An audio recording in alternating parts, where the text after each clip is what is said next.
घने जंगल की अंधेरी रात में राजा विक्रमादित्य ने अपने विश्वास और साहस के साथ शव को अपने कंधे पर उठा लिया।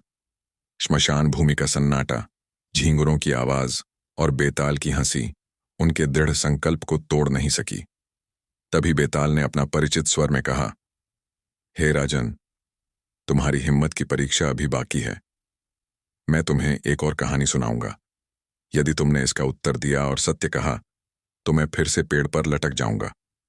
सुनो राजन, प्राचीन काल में इंद्रप्रस्थ नाम के राज्य में मांडलिक नाम का राजा राज्य करता था, परंतु पारिवारिक षड्यंत्र और विश्वासघात के कारण उसके भाइयों ने उसे गद्दी से बेदखल कर दिया।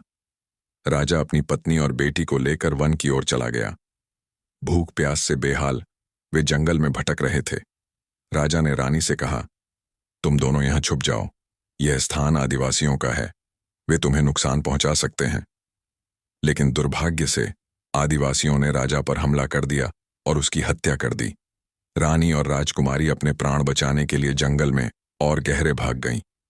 उन्हीं दिनों एक साहूकार अपने जवान बेटे के साथ उसी जंगल से गुजर रहा था। साहूकार ने रास्ते में छोटे छोटे पैरों के निशान और एक शाही दुपट्टा देखा। उसने सोचा, ये कोई साधारण स्त्रियां नहीं हैं, इन्हें मेरी सहायता की आवश्यकता है। कुछ दूर चलने पर उन्होंने रानी और राजकुमारी को देखा। साहूकार ने रानी से पूछा, हे देवी, आप कौन हैं और यहां कैसे आईं? रानी ने रोते हुए अपने दुख भरे हालात साहूकार को बताए। साहूकार ने उन्हें अपने घर ले जाने का प्रस्ताव दिया और कहा, आप मेरे घर रहें, मैं आपकी पूरी देखभाल करूंगा। कुछ दिन बाद साहूकार के बेटे ने साहूकार से कहा, पिताजी, मैं उस लड़की से विवाह करना चाहता हूं। साहूकार ने कहा, ठीक है, लेकिन रानी के साथ तुम्हारा विवाह होना चाहिए। लड़के ने जवाब दिया, मैं छोटे पैर वाली से विवाह करूंगा, आप बड़े पैर वाली से कर लें। साहूकार ने पहले मना किया, लेकिन बेटे के आग्रह पर वचन दे दिया। बाद में पता चला कि रानी के पैर छोटे थे और राजकुमारी के बड़े।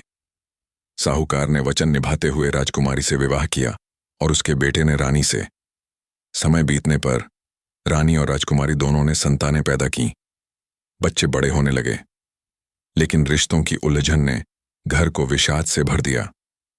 राजकुमारी की संतानों को यह समझ नहीं आ रहा था कि उनकी मां उनकी सास कैसे हो सकती है। दूसरी ओर रानी की संतानों के लिए यह स्वीकारना कठिन था कि उनकी मां उनकी दादी भी हैं। इसी उलझन को सुलझाने के लिए पूरे परिवार ने सभा बुलाई।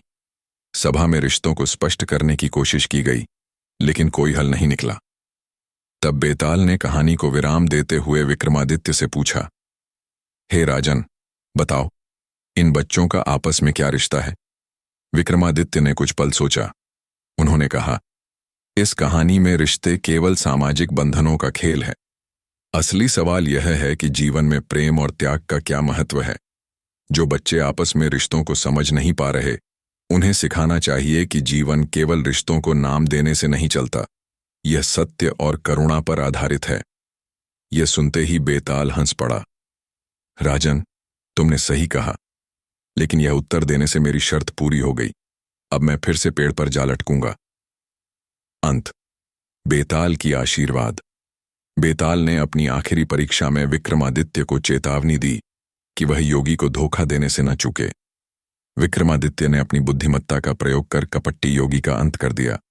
बेताल ने प्रसन्न होकर कहा, हे राजन, तुम्हारी धैर्य, बुद्धि और साहस ने तुम्हें सच्चा राजा सिद्ध किया। ये कहानियां आने वाली पीढ़ियों को सत्य, त्याग और न्याय का महत्व सिखाएंगी। इन्हें बेताल पच्चीसी के नाम से जाना जाएगा। भगवान शिव प्रकट हुए और विक्रमादित्य को आशीर्वाद दिया, तुम पूरे संसार पर न्यायपूर्वक शासन करोगे। तुम्हारा नाम युगों युगों तक अमर रहेगा। विक्रमादित्य नगर लौट आए और अपनी प्रजा के लिए आदर्श राजा बने। आगे क्या हुआ जानने के लिए चैनल को सब्सक्राइब जरूर करें। हेलो दोस्तों, हम आपके लिए लाए हैं एक नई कहानी। इतिहास की सबसे खूबसूरत महिला आम्रपाली, जिसकी सुंदरता से ही गांव के सभी पुरुष उसके दीवाने हो जाते। वह जिस भी गली से जाती, एक सुंदरता की लहर छोड़ जाती।